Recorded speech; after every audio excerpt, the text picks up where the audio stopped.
Let's talk about kerosene pickles. Let's talk about Old Man Rimshaw. Let's talk about Barney's sidecar. It's always fun to hang out with y'all. A loaded goat is causing a stir from the panic he is creating. Come on in, take a seat. It's 2 chairs, no waiting. Sit a spell and tune right in. We are about to start the show. We have a lot to talk about with the folks that we all know. Opie and Ian, Otis Barn and the Darlings too. This will be amazing. It's 2 chairs, no waiting. 2 Chairs, No Waiting, episode number 839. Keith Thibodeaux and Dennis Rush interview.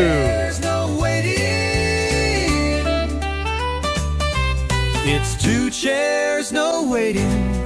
Let's start the show. 2 chairs, no waiting. All right. Hello, everybody. I'm Allan Newsome, the host of 2 Chairs, No Waiting. It's great to be here with you. Once again, talking about the Andy Griffith Show. Now, this episode is going to be a very special one because it is going to feature an interview that you can either listen to here on the audio version of the podcast, or you can watch over on YouTube, the video version. Now, the video version is a lot of pictures and things like that are in there, but it's showing you things that these guys will be talking about, because we're going to have the interview with Keith Thibodeaux and Dennis Rush that was performed. Well, actually, we did 2 of them. There was one on Friday and then one on Saturday, but this is one from April the 12th. That was the Saturday of the event held in Granville, Tennessee, back on in 2025, April 12th, 2025, at the Mayberry I Love Lucy Festival.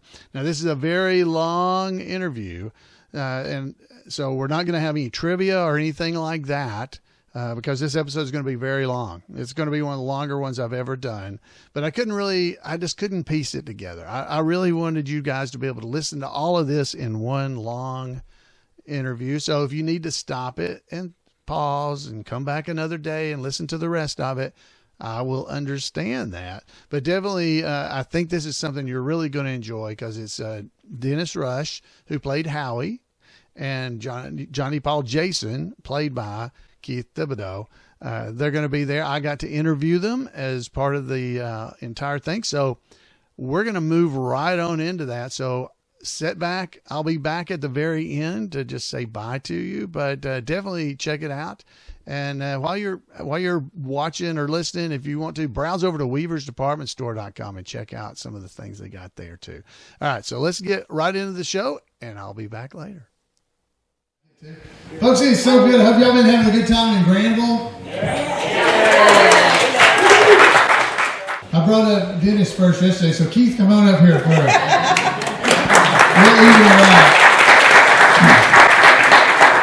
So Keith was Johnny Paul Jason on the Andy Griffith Show and Little Ricky on I Love Lucy. So we've got this for him. He's here. He's doing that stuff. So we're so glad to have you with us. And we also have his buddy from the show, Dennis Rush, Howie. Come on up here.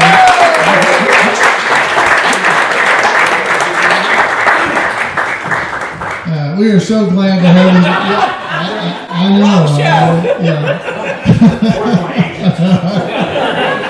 know. I can't flip it. That's just the way it is.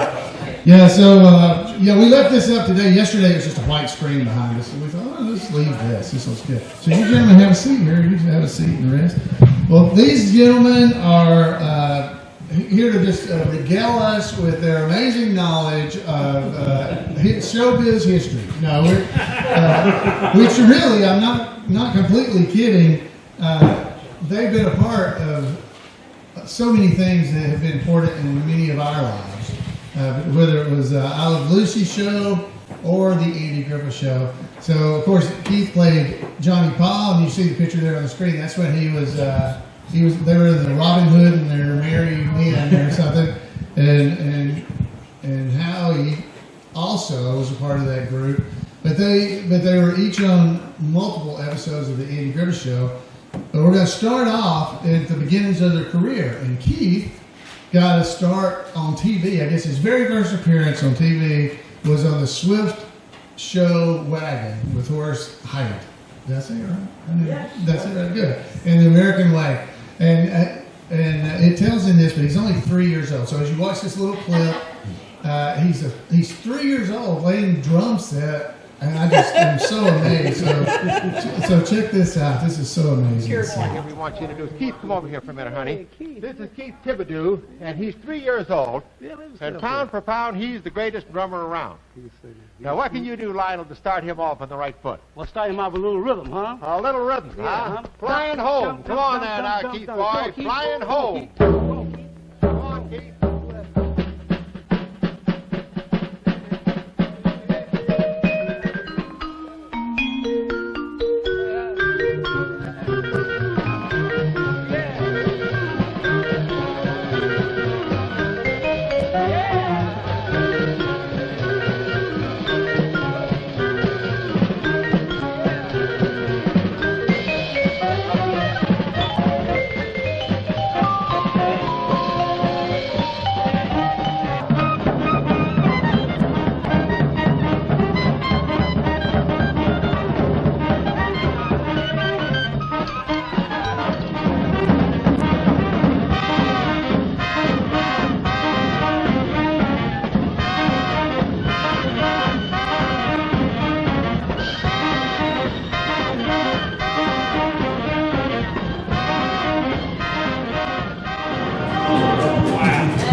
So you're 3 years old and you can already play the drums like that. I mean, how did that come to be? How did you? I know when I was a young child, I don't even remember how old I was, but my parents gave me this little Indian drum thing about this big with a stick on it, and I just went around boom, boom, boom, boom. That's all I could do.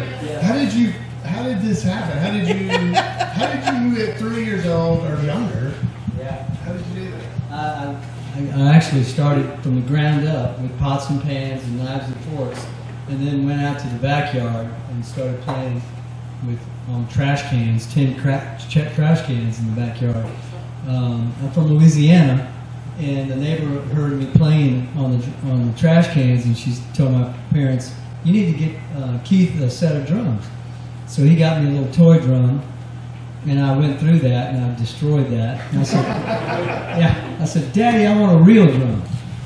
And so he got me a set of drums, and started playing on those. And Mr. Horace Heidt came to town with his amateur show that he had, kind of like a side show that he had from his regular big show. And I auditioned for it, and I won the talent contest. And my dad asked Mr. Heidt, he said, "Do you think Keith has any future in show business?" And Mr. Heidt said, "No, Mr. Thibodeaux, he's a great drummer, but we already have a 12-year-old drummer that's playing with us on a regular show." So we picked up our bags and left, and Mr. Heidt called my dad about a couple weeks later from North Carolina and said, "Can you join us in Durham, North Carolina for our tour? We'd love to bring Keith on as a regular on our show." We've had so much response from him when I played the audition. And so I started touring across the nation to Canada with Horace Heidt for about a year or so, and then ended up in California. Wow. It's just so fun to see this little bitty fellow that we saw playing these drums, just tapping away, not even looking where you're hitting. I mean, I would. It was pure rhythm.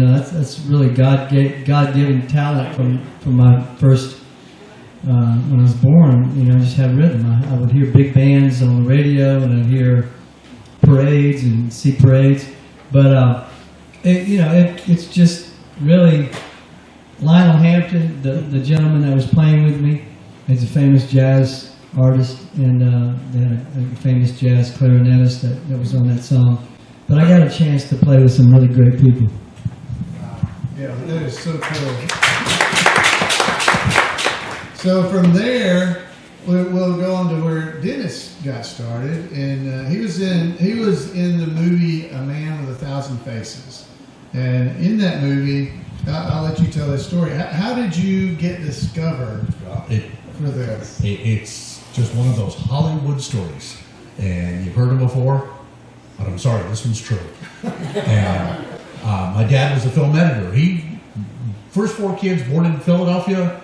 My dad packs our bags, and boom, I'm one, and we're in California. So, no, I'm not from California. I'm from Pennsylvania. But age 5, I've got 2 older brothers, 1 older sister, and later on we'll finish with family B. But if you were good in your family, you got to go to the studio and have lunch with Dad. That was kind of a big deal. Now, to me, it wasn't a big deal. It's just having, hey, you got alone time with Dad? You know, that's not bad. As the youngest of the first 4, what's your name again? Are you Dennis or Don? And so, sitting there at the lunch counter, and I mean, these are just all adults. It doesn't mean anything to me, but it's, hey, I'm going to lunch with my dad. And a gentleman comes over and taps my dad on the shoulder and goes, I'm looking for a little boy to play my son. I'm making a movie called Man of 1,000 Faces. And the gentleman the story is about Lon Chaney, the Phantom of the Opera. The gentleman is James Cagney. Now, again, a few of us absolutely remember James Cagney. And if you don't, rent Netflix. It's a great old movie, but he taps me, and my dad goes, oh, my son's not an actor. He can't read or write yet. He's not in school. He's just having lunch with me. And the gentleman, and again, I do remember the word, and the Mr. Cagney to my dad was, trust me. And okay. And so my actual screen test was riding a little tricycle around a Christmas tree for a Kodak 8mm film. And I didn't know what I was doing, just did it. And okay, hey, he's somewhat photogenic, let's go. And James Cagney, again, he took me by the hand, literally, and we just, okay, now, Den, and it was always Den. He said, now, this is just make pretend. It was always, hey, that's reality, and this is make pretend. But he said, now, you're going to run over and jump in that lady's arms and say, hi, Mom. Well, Mom happens to be Dorothy Malone. Well, the year before, she had won the Academy Award, Best Supporting Actress. So, whoa, to me, she was just a pretty lady. Absolutely. And, okay, now run over and jump in that man's arms and say, hi, Uncle. Well, he says, okay, I can follow that. Well, Uncle happens to be Jim Backus. Gilligan's Island, but to me, Mr. Magoo. So, but these are your relatives. And so he hand carried me, and it was just little scenes, but it was a really kind of a pivotal role in this movie where it's a tough movie. I wasn't allowed to see it because it was not kids friendly at the time. Husband and wife, they're both acting, and she's a great singer, and he's just the song and dance man. Well, he starts getting a little bit bigger than her, and she starts getting a little jealous, and he, the husband at the time, no, you're giving up show business, you're taking care of our son. And that didn't quite sit well. So he's doing a song and dance, and she decides to take a little sip of poison and tries to kill herself. Well, whoa. And I'm privy to this story, but not really. I'm not involved in all the details, but I know there's something wrong. And so now you got to go to court, and the scene in the court is the judge goes, hey, you're just an actor. Well, an actor is about the second lowest job you can get. So we will be taking your son away from you. Now, your mother certainly can't raise him. So we're going to put him in an orphanage. The scene is that the closing scene of me is James Cagney just trying to explain to a little boy that, sorry, I'm not going to see you for about a year. And this kid is a wreck. Well, we're doing this scene just before Christmas because I remember James Cagney giving me a big red push card, a metallic red, and push and zoom it down the aisle. And they take it away. And then James Cagney takes me for a walk around the soundstage that's still there. I went up there 2 weeks ago. Still stage 12 at Universal Studios. And the thing is a gigantic stage. And he walks me around and he goes, now, Dan, remember, we're just pretending. But this little boy, never going to see Mom and Dad again. He knew I love fried chicken. He said, No more fried chicken? Said, you're never going to see your brothers and sisters anymore. What do you think the little boy's feeling? Boom. No fake. These tears were flowing. The hands are shaking. We go in, and it probably took maybe 10, 15 minutes, just a couple different takes, different camera angles to catch this. I'm still I'm a wreck. And he takes me by the hand. We walk back over to Mom and Dad, and they're there. And he said, he's just had his first acting lesson, and he's pretty good. And that was my start. Just to finish, James Cagney, we shared Christmas cards until the year he died. He was so pivotal, and he would write me the nicest letters. Later on, Dan, just checking on you, how you doing? And was up to high school, and how you doing in school? And I'm so glad you got out of the acting profession. Jesus, this letter is a keepsake at home, but that's my start.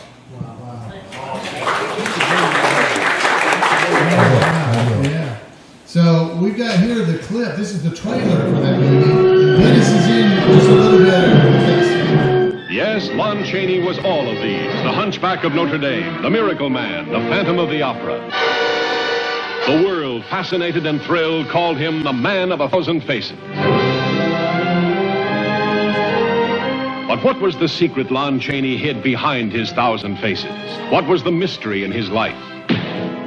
Now, for the first time, the true story, torn from his heart, comes to the screen. Starring James Cagney, magnificent as the fabulous Lon Chaney, master of the grotesque, the weird, the strange. And Academy Award-winning Dorothy Malone and lovely Jane Greer as the two women who made his life more astounding, more touching than any of his unforgettable roles. I'll come to see you every week. Every week. I promise you. You had me fired. Damn you! Damn you! Damn you! Who are you? I'm from the collection agency. I've come to collect my wife.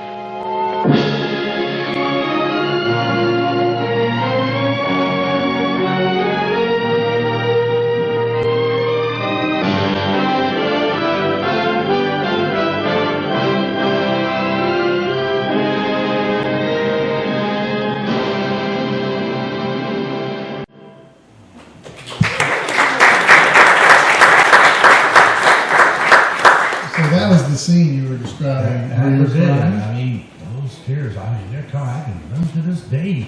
Dude, I can't remember last week. We're playing on, but I mean, you talk about an impact. I just think it's amazing. And James Cagney, I mean, wow, you're just sitting eating lunch, enjoying a burger. 5 years old, didn't have to learn to play the drums or anything. Talented young boy. And a lucky young boy. So we had this scene. You saw it in color a second ago, but tell them about what happened in this scene, because I think this is interesting. This is a cute one. And again, James Cagney, the story, Lon Chaney, his parents were mute. So he grew up learning sign language. And so now he's trying to put the little kid to bed. And of course, the kid's a little restless and won't go to sleep. So, okay, if you get ready for bed, old lady Murgatroyd is going to get ready. And so he does the pantomime of sewing the fingers together. And then he pulls the hand and waves goodnight to the boy. Now, to me, the first 4 or 5 times, this is funny, genuinely. And you're hearing a little kid just laugh, laugh, laugh. Well, on about 6 times, it kind of starts being unfunny. And, I've seen this before. And I tell James Cagney, this isn't funny.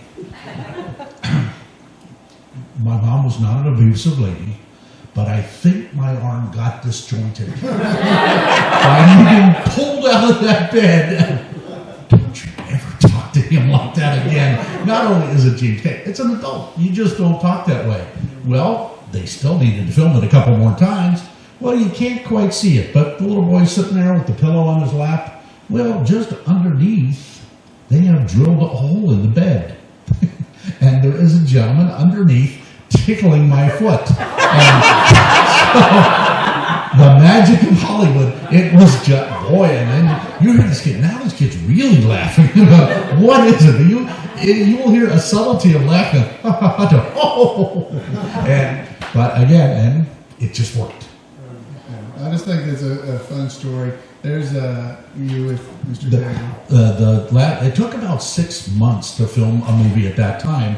And again, because I remember we started at Christmas, and my birthday is in June. So at the end, this was the last day of filming. Now my part is long gone, but they've invited me back in, and they've got a birthday cake to happy birthday to the littlest of the 1,000 faces. And James Cagney, and you see this cast of people, Jack Albertson, Robert Evans, the producer, the director, all the camera people. It was just a great gathering. But to me, hey, I was just getting a birthday party. So, but yeah, that was our last time together on the film, and it was real close to my birthday. And so that's how they both got their starts. And then Keith went on after that to I Love Lucy. And he was on there for, I guess, 20. He was on a lot after the 6th season. So 6 seasons when evidently you came on there. He was in most of that season. And so how was that? As how were you picked to be Little Ricky? Well, I was playing with the Horsehide Orchestra, but we had a hiatus in Sherman Oaks, California. He had a ranch there. So we all stayed there. My mom, and she brought my brother and sister over there, and we stayed at Sherman Oaks at Horace's ranch. A friend of my dad's, I'll never forget his name, Fred Dodge, told my dad about this audition they were having at the Desi Studios for our son. They wanted to play Little Ricky, because Little Ricky was previously played by a toddler and an infant, and their names were the Mayer twins and the Simmons twins, and so they were looking to expand the part of Little Ricky because they were running out of ideas for shows, so they wanted to bring in and incorporate a little older Little Ricky. And so I went on the stage, and the first thing that I met, first person I met, was Lucille Ball herself. So there she is, red hair, in her, Hollywood glamorous, look, and, big personality. She looked at me and my dad, and she said, "Well, he's cute, but what does he do? What does your child do?" My dad said, he plays the drums, by the way. And she goes, "Oh, come on." She said, "Well, there's a set of drums over there. Go ahead and let him play." So I went over there and started playing the drums, and all the studio hands, the guys on the set, came over and started watching this little guy bang on the drums. And then finally Sheldon Leonard, the big producer of the Danny Thomas Show, the Andy Griffith Show, and you guys probably are familiar with him. He came over and was enjoying this little kid. And then finally Desi Jr. himself comes over, started jamming with me on the floor tom like Lionel Hampton did in that earlier shot. And he stood up and laughed after a while, playing with me, and said, I think we found Little Ricky. So they had, thank you. They had interviewed about 200 little boys at that point, and they stopped the interview process. I went over to Desi's office, and I think we signed a contract, and for 7 years with Desi Lou. So I was with the show from 1956 to 60, and that incorporated the, I don't know if you're familiar with the Lucy Desi Comedy Hour, which was the later show. And so I got to do those shows, and got to know Lucy and Desi and whatnot. And well, you told before, I mentioned or heard you tell, you got to be friends with the kids, their kids too. And they even took you to like baseball games and stuff. Oh yeah, the first thing Lucy did was, as soon as I got the part, she brought me over to, my dad brought me over to their home in Beverly Hills, and I met Lucy and Desi Jr., their kids, and became fast friends with them, and became a lifelong type of friendship with them, grew up with them, basically. And Desi Arnaz Sr., whenever he would take us to baseball games, Dodger games, Rams football, he'd give us jerseys. Anytime he gave his kids a present, he would always give me one too, you know. So he was always very, very kind and generous. Even gave me a custom bowling ball one time because we were got into bowling at one point. But it was really an interesting. I remember I was thinking about this the other day that it was about 1964 or something like that. The Rolling Stones, the Beatles, the British Invasion started coming out, and here was the Rolling Stones song coming on the radio, Lucy driving me and Desi to a theater. We were going to go watch a movie. And here comes 19th Nervous Breakdown. We said, we want to listen to these songs. You know? So she turned them up for us, and all of a sudden she turned around and she said, "What do you? This is a terrible song. 19th Nervous Breakdown. I mean, it's like, what kind of music is this?" You know? I'll never forget that. But driving her Lincoln Continental, you know, white Lincoln Continental, it was just a memory. That's really cool. Wow. So you growing up on have you ever? Dennis mentioned earlier that he had gone back to the sound stages and seen the sound. Have you ever gone back to like Desi Jr studio and visited? Or? I did go to Desi Jr Gallery, which was the later one, and we started out at Cahuenga. And I remember going and going through the front desk, and I wanted to look at it, and somebody said, "Well, this is little Ricky on our Lucy show," so I think they let me in, and so we walked around, and you know, it just, you go back in time, and it can look the same, and sometimes it doesn't look the same, but it just brought back so many memories, so many memories. Yeah, I can imagine the memories. We've had some people like Bruce Bilson, one of the assistant directors for the Andy Griffith Show. He's gone back to the soundstage where they filmed the Andy Griffith Show and carried people in there, and even people that weren't associated with the show get emotional seeing these locations. So I can imagine you, gentlemen, the memories you would have drove back. Then again, you mentioned Mr. Bilson real quick. Randy Turner is a great Mayberry historian. A number of books. Well, around Christmas time, he mails me a blueprint of the Andy Griffith stage. Now he and a number of people, they're all gone. Other things are being filmed, and of course it's completely different. But the walls are the walls. You're not going to change the walls. And the big front door that you walk through. And he mailed me this blueprint, and he said, "Will you fill in?" He says, "Because everybody's got a different memory." And so, are you kidding? A final exam from 60 years ago. But I remember, and again, he walked in, and the first thing he hit was the makeup table. Fancy, but hey, take the glow off the nose. And the next was our schoolroom, you know, right behind the scenes. And then it was, you call them hard sets and soft sets. Well, the hard sets were absolutely the sheriff's office and the front porch. There weren't too many other hard sets, but our schoolroom, I mean, that was my first episode with Keith and Ron. And if I can jump there, it was like your first impression walking through a stage door. Now, okay, you've done other things, and you know, you're pretty cool, or so you think. And you walk in and you get introduced to Ronnie, and you get introduced to Keith Thibodeaux. And you are, hey, you're with royalty. And I'd say, and Keith, you were with the two biggest kid actors of the time. And we all worked with other actors that thought they were big kid actors. No, this was big and big. And then you went, wait a minute, you know, the biggest they are, the nicest they are. And these guys, we just became fast friends and got to work together for a couple years. And it was, but that first impression of the big stage, yeah.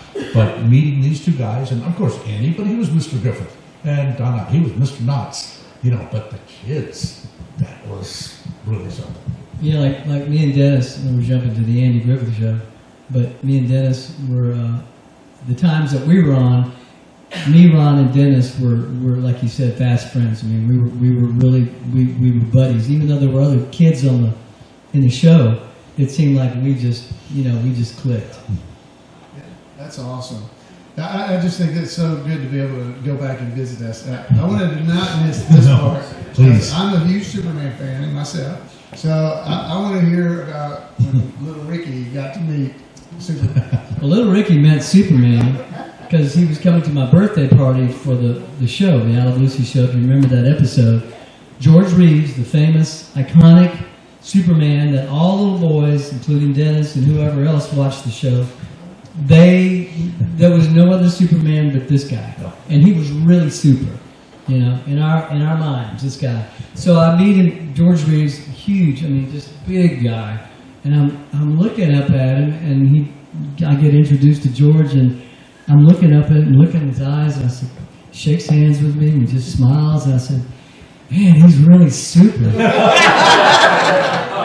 in my mind, you know, even though I knew that he was an actor, in my kid mind, I believed that he was super. And I would jump off roofs, set my house with capes on, and destroy my legs and everything else.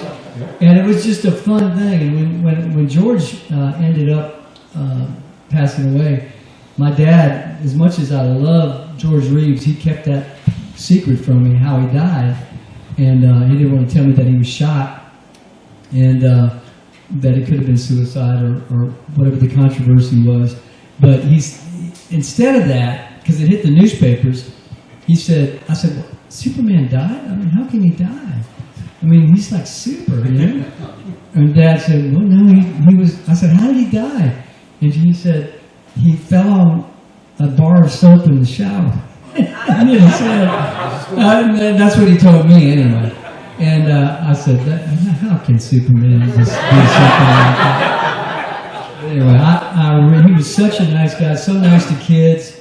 You could tell he genuinely loved kids, and he wasn't past playing his part and playing it up, even though he was a serious actor. He was on the Gone with the Wind episode and other things. But such a great guy. I'm sorry he passed away. When he introduced, was he introduced as George Reeves or Superman? Because you mentioned he's not credited on that episode as George Reeves. Exactly, Allan. He was not credited as George Reeves on the Allan Lucy episode. He was the first, what do you call it, when another character from another current show goes on another show and plays their part. And so he was just Superman. And didn't get the credit as George Reeves. And by the way, I didn't get the credit as Keith Thibodeaux or Richard Keith on the Allan Lucy show. It was Lucille Ball, Desi Jr, Vivian Vance, William Frawley, and Little Ricky. So yeah, I was just kind of like a Rin Tin Tin. I tell myself, just another dog in the race. That's great. So Dennis went on. He did a lot of it. He already mentioned that he did a lot of different shows, but he wasn't on any particular show steadily, I guess. Not in general. And Wagon Train, he was on a bunch of Wagon Train. He got to play a bunch of different roles. And Keith and I were talking. As kids growing up, you talk, and I was so jealous of these guys, of Keith and of Ronnie Howard and of Jay North, Dennis, and I said they had this one part, the Livingston brothers, Johnny Provost or Lassie, and I was either the Whitman sampler or Forrest Gump's box of chocolates.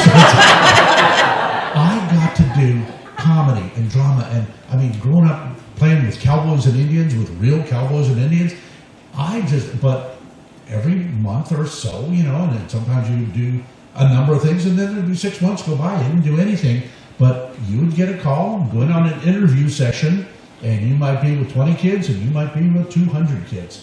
Those directors and the assistant director, they knew what they were looking for, and it was like a shotgun. Yes, no, yes, maybe, no. Okay, next kid's up. Yes, no. They're not talking to you yet. You're not saying a word. They know what they're looking for. Then you go through the next screening and the next screening. So it was really something. But when I go back and I look at, Alfred Hitchcock, the man wasn't big. In fact, Mayor Pike, to me, looks so much like Alfred Hitchcock. But you would walk onto the set with a dark suit and just walk around and you talk to the director and very quietly. And, I didn't have big parts. It was just, you're sitting at the family dinner table or whatever. And he comes over and asks me one time, well, how do you like the food? And I just go, it's really bad. Because it was fake Hollywood food, and whether it was mashed potatoes or whatever. The young man doesn't like the food. No, I think I'm in trouble. Little tidbits like this, back and forth. Perry Mason, GE Theater, the lady, little tidbit shot. A great actress that had a bad time, Jean Tierney. Again, a beautiful, beautiful lady. Well, in real life, she had a nervous breakdown.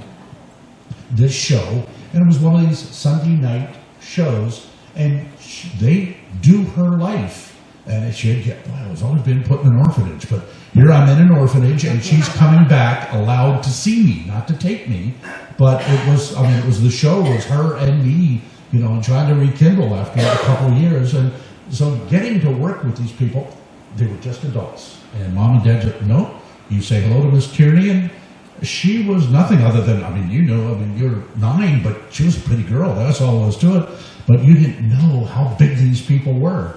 And it didn't matter. They were just adults and you were a kid, but you were a kid after. Yeah, so there's a lot more things that Dennis has listed of if you look at that. But both of these gentlemen appeared on the Lucy Show, not together, different episodes. And I'll let Keith tell first, because Keith, tell your character on there and what happened to you. Well, I don't even remember it really, because at the time, Desi Jr. and I would play drums as a warm-up for the audience for the Lucy Show. And this was after the I Love Lucy Show and all, the little Ricky part had gone. I was still friends with Desi Jr. and I did other shows.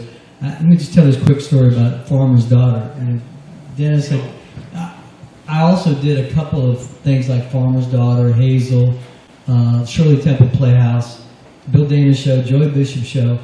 But in this particular episode of Farmer's Daughter with Ingrid Stevens, beautiful lady, I was in a band, and the kids, for their kids, we started a little band, a little garage band, and so, and the name of the song was "I'm Gonna Buy Me a Dog," and so we did this episode, and one of the guys that they hired on the set as another actor on the set who was in the band was a guy that said, hey, he told us as a break between scenes, he said, yeah, I'm actually going to be doing a kind of a Beatles spin-off series coming up in about 6 months or 3 months. And I said, what's the name of the series going to be? And he said, The Monkees.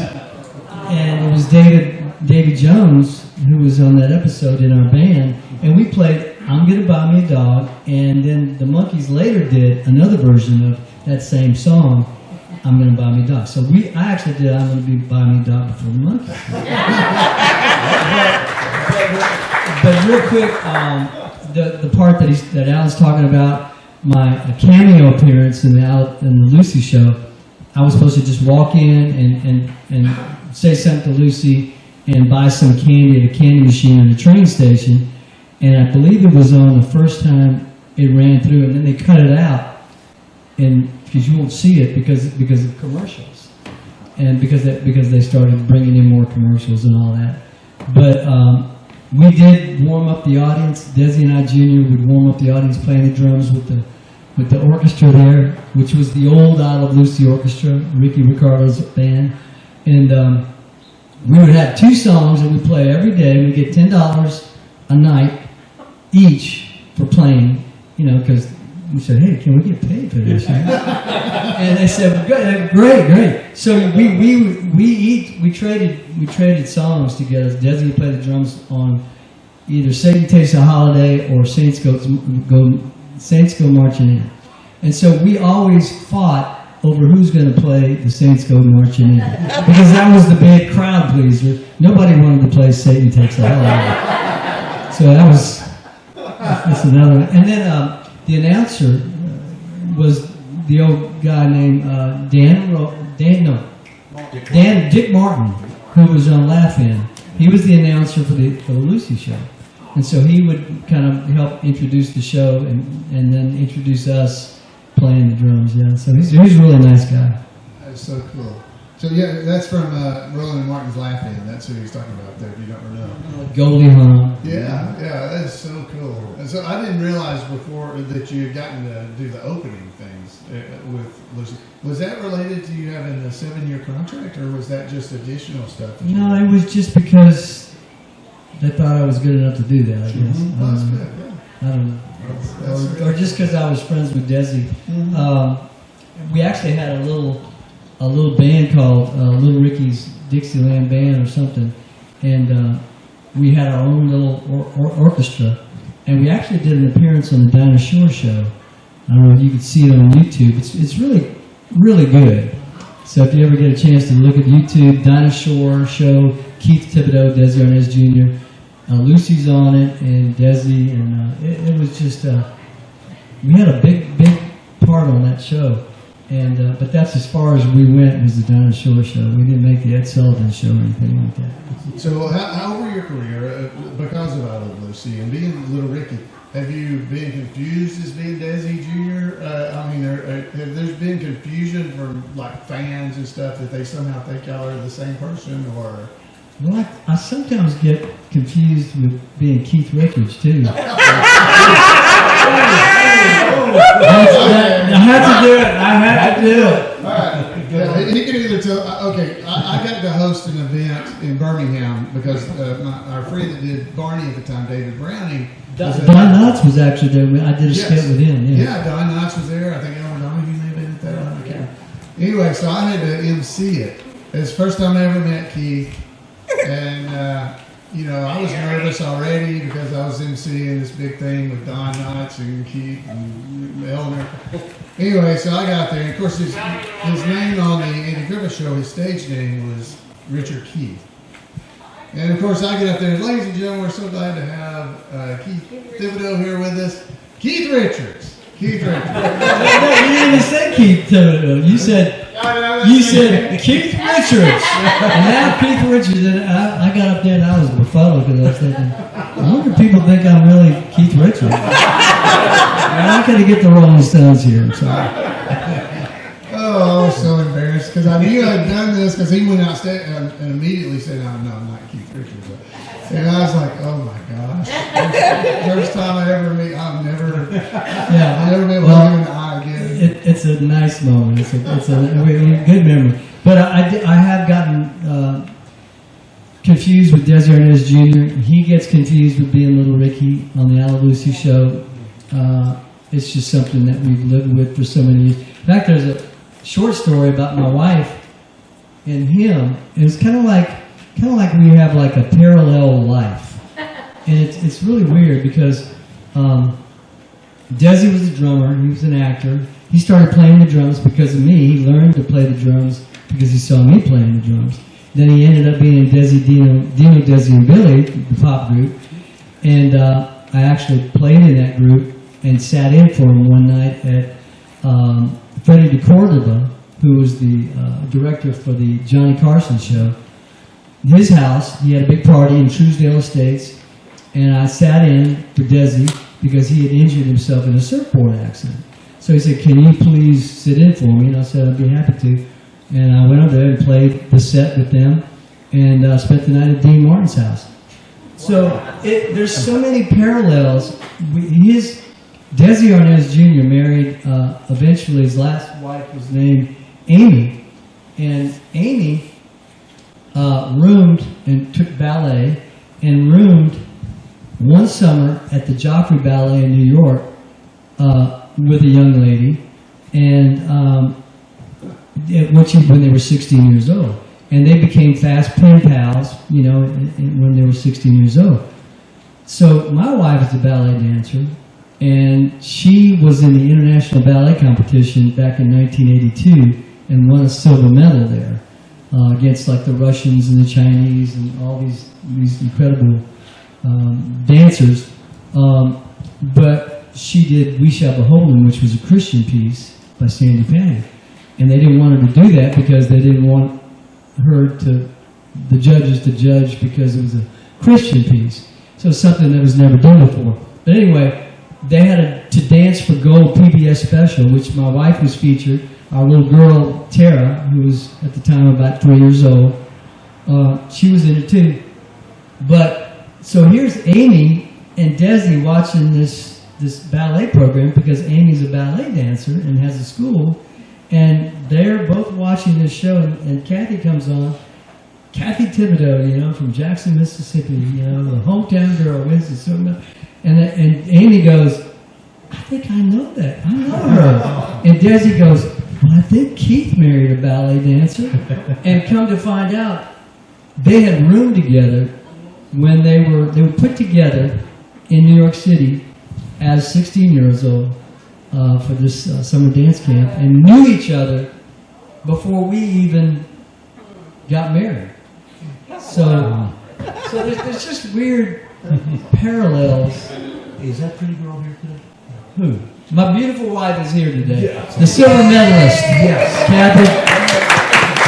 Stand up, Kathy. Stand up. Stand up. Did you see how graceful she stood up? Falling off the chairs. Quite a dancer.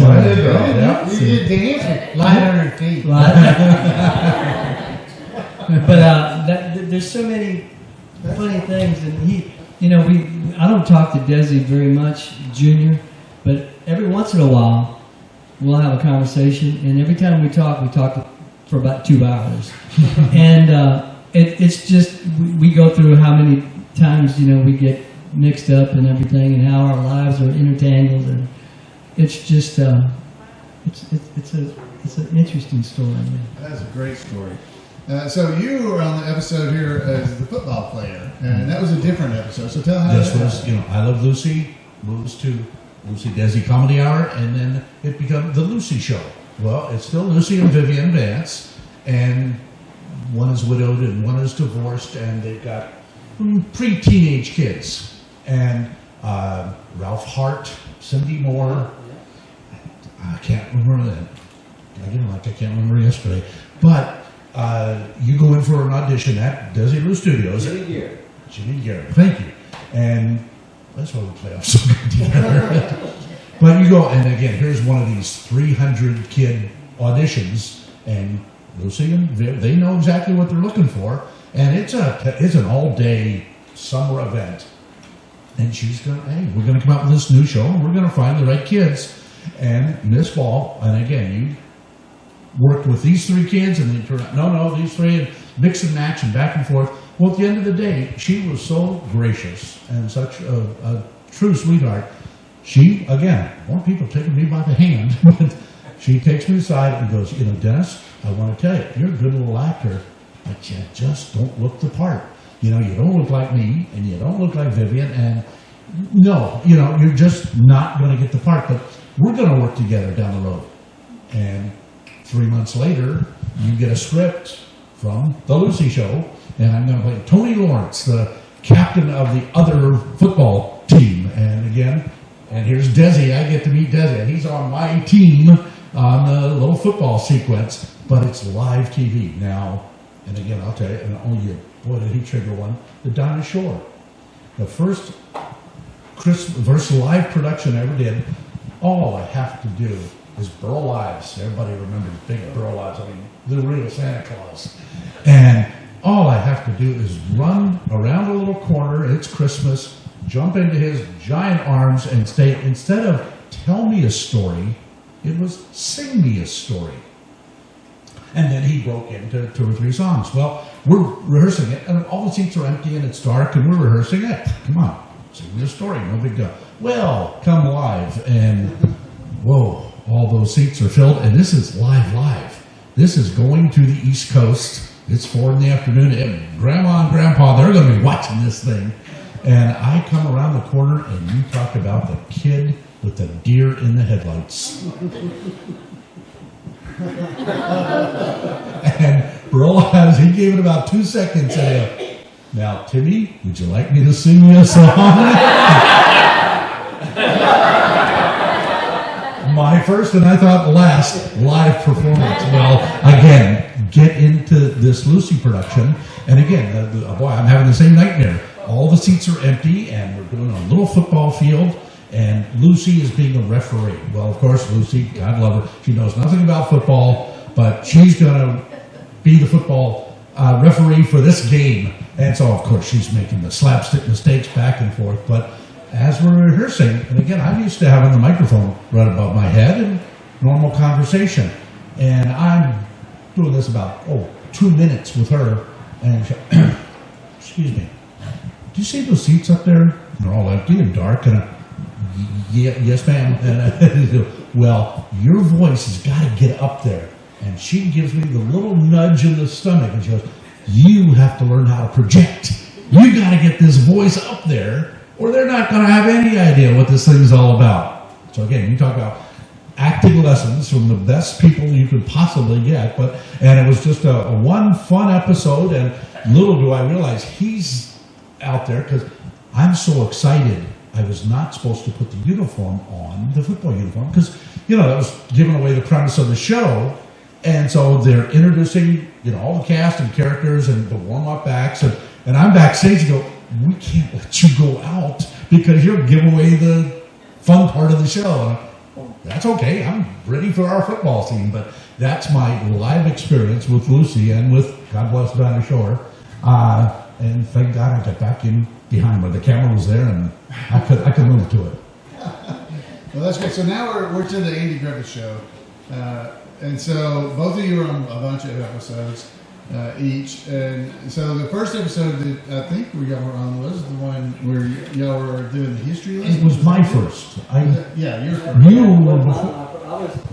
My first episode, I wasn't Johnny Paul. I was Johnny Paul in 12 episodes, but I think it was 13 episodes altogether. The first episode I was ever in was the bully that was throwing the apples at the lamp, street lamps, and I was billed as Carter French. So I guess they wanted to throw in a little Thibodeaux or something. I don't know what they wanted to do. my name, but I was never Carter French after that. It was always Johnny Paul Jason. Yeah. So I know y'all did. Y'all were in that, so how was it? Like this is when Andy's telling you the story about the shot heard around the world, I believe. If I can. The quality of this show that you don't know about until you hear the story. Again, Mr. Knott's Barney, he was just the fifth kid. He was just our big brother. And son of a, he just got into it with us. His lines would be right on top, and he was just with us.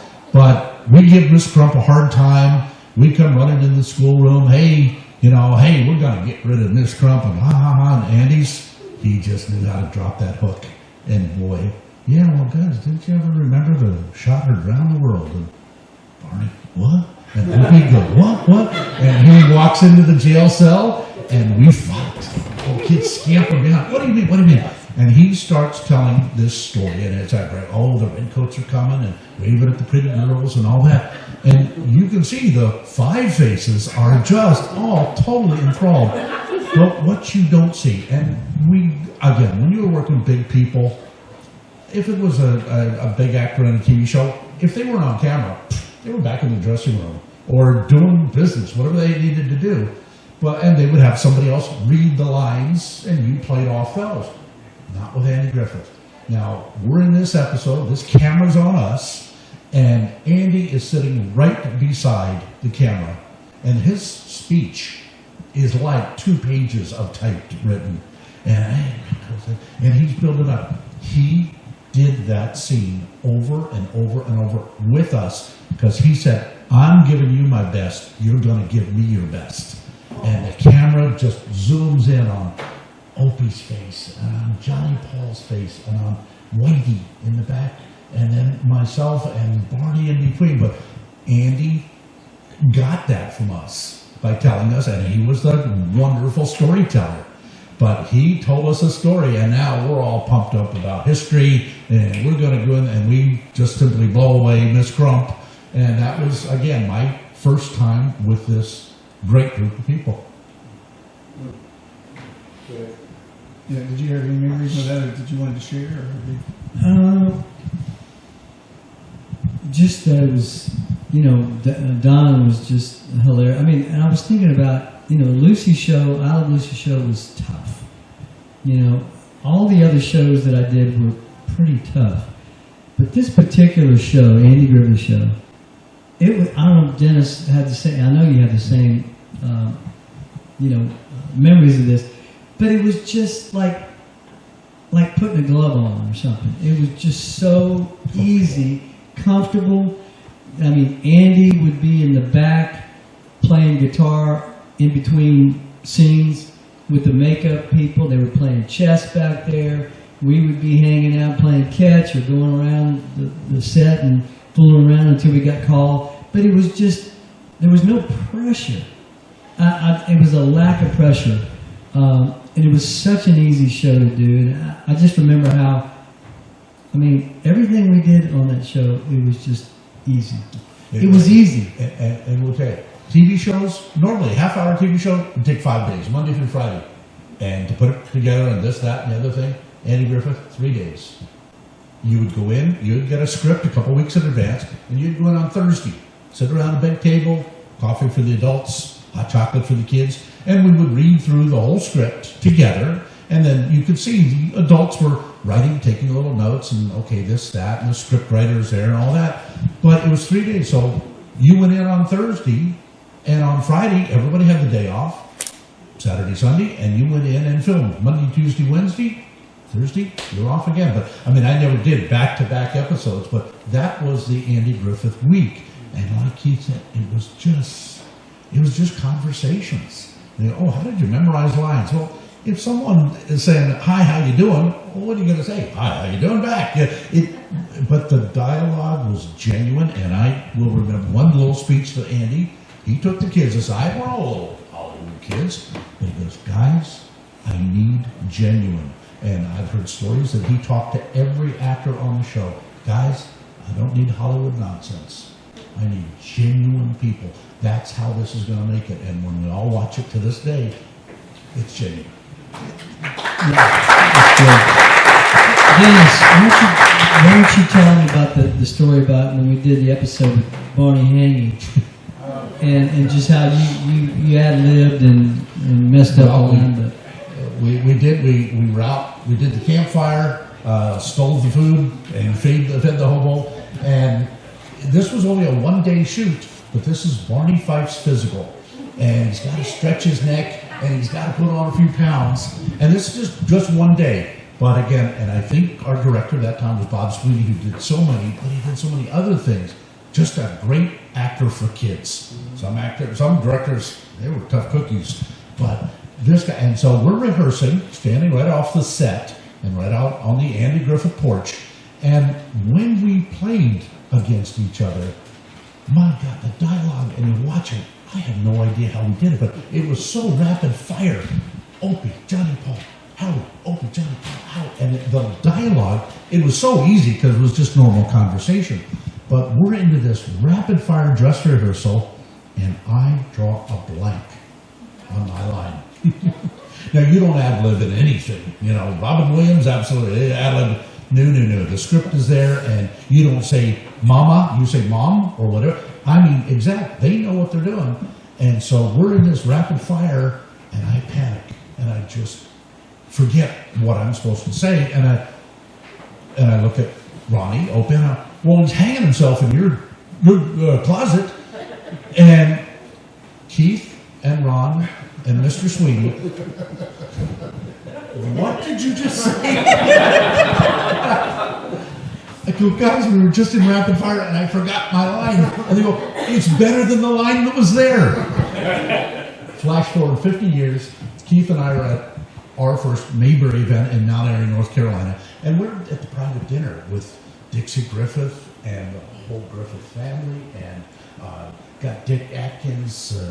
This was a nice dinner. 20 people, whatever. And then they take us on the walking tour through the Andy Griffith Museum, and they've got the jail cell and the courtroom.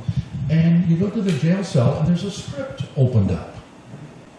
And Keith spots it first, and we go through. Well, here is that page from that episode with the lines typed all out, and my line is crossed off, and the script manager, sweetest lady, and sorry, she has handwritten in my fake line. How in the world did they find this? And wait a minute, this is too much. And that's every time we come back here. It's just too much. That's such a good story. By the way, I have that set of drums right there is the set of drums that Lucy gave me. She gave me for the show. And so that's it right there, 1958 set of Gretsch. And I hope we're going to catch up with it. well, we'll catch up with it at maybe at 3 o'clock. Okay. 3 o'clock, you'll get to play it. So come back for that show if you get a chance. So I've got to ask you guys, because in that shot, in that the Miracle Salve episode, I guess is where it was, where you couldn't sell the Miracle Salve, and I realize you were working. I realize you're actors and you're just working, but did you have any trouble, like when Don is doing his lines? How do you not start to laugh or grin? It was hard. It was hard not to. We were very good actors. It was very hard. He was so funny. I mean, it was hilarious. Yeah, I just can't imagine it. Bernard P5 attorney. That whole speech, I just can't imagine being able to stand there. Because you see, if you watch the Andy Griffith show, you will see Andy during the show take his hand and put it across his face and cover his mouth in several scenes if you watch when Don is doing things, because he's trying not to laugh. But you gentlemen didn't do that. I watched those episodes and I was like, wow. We did in rehearsal. Let's do this. If I want again a coach again, we're doing that episode, and I've got another one of those 3-word lines with a hose. Well, how do you play fire with a hose? Well, my mom and I were reading through the script. What is it? With a hose? With a hose. Well, how is this 3-word supposed to be delivered? And we're sitting around the table, dress rehearsal, and Mr. Knotts, the first time we come out, I don't say it right. And it's just, up, down, and now you're getting panicked because I don't know which way is it supposed to go. He just takes me aside, we walk over, he goes, now, Den, and again, it was always that, you always do when you were called Den, you weren't in trouble. And it was Dennis, you were in trouble. And he just goes, look, you have to give me a shot so that I can be funny right over the top of it. And nobody's around. This isn't in front of anybody. But we're dancing back and forth, and you have to give it to me so that I can come right over the top. And Mr. Knotts, I'm not allowed to be rude to adults. I mean, that's my mom's sitting right over there. And he just goes, that's fine, Dan. You're Howie. Howie can do it the way we need it done. And it was like, okay. Talk about the light above your head. But these little tidbits, I did it forever, and I know Karen will share a little bit for it. I share that you talk about a fun, nice man, shy as the day is long, and when he came on and turned on Barney, and she said, yeah. And when he got home, he turned off Barney, and he was Dad. What a fun cast, the whole bit, the whole group.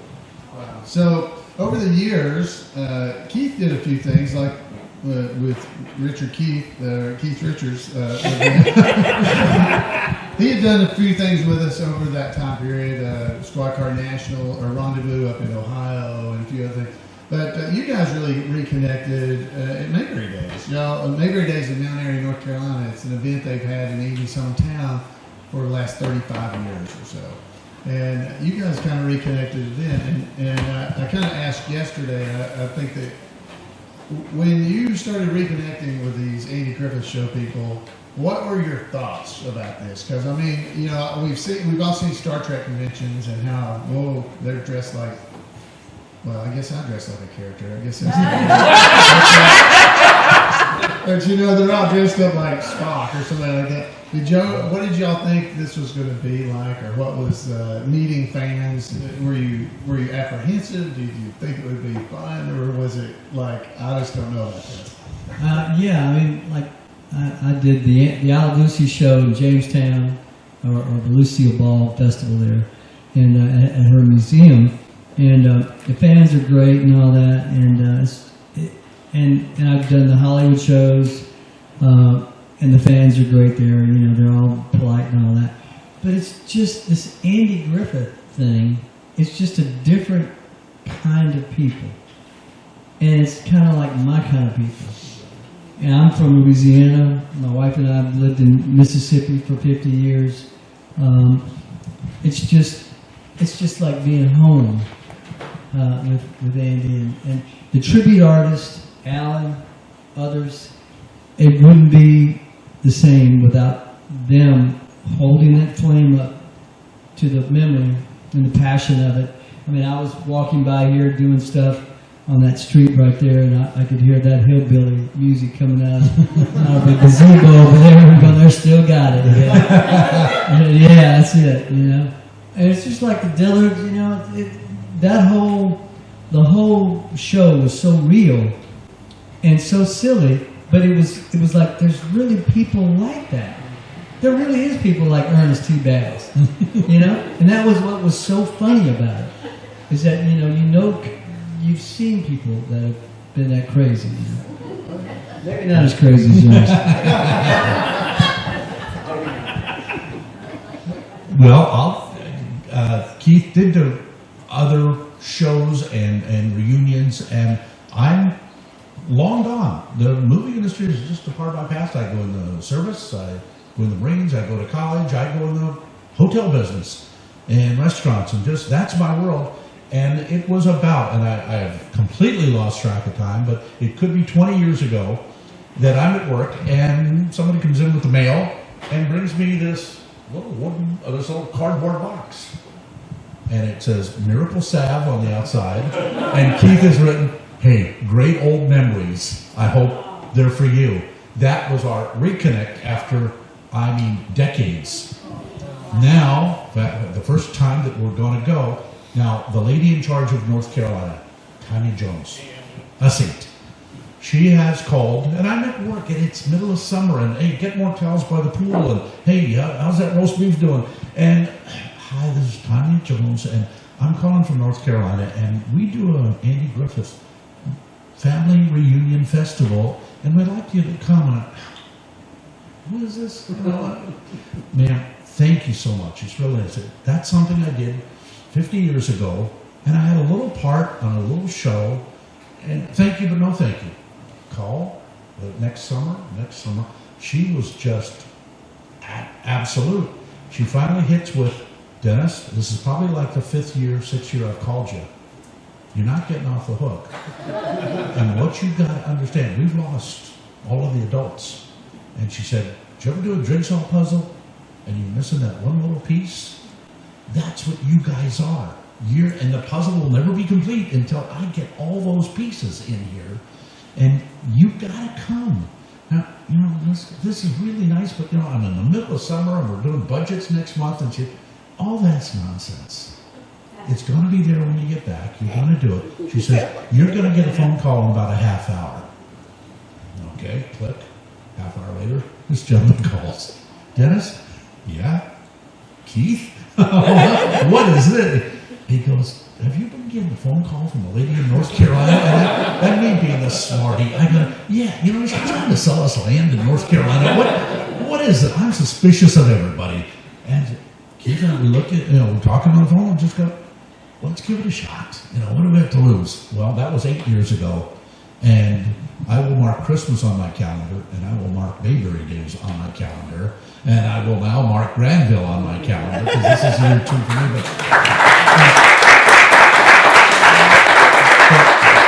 Keith said it perfectly, and I don't know what other conventions, and there's a Comic-Con in San Diego, and I stay about as far away from that as possible, but this getting together, and it's just a family reunion, and whether you met before or you never met, or hey, it's the first time meeting, genuinely nice, warm, how you doing, where are you from, what are you doing with your world? And those are my questions to you.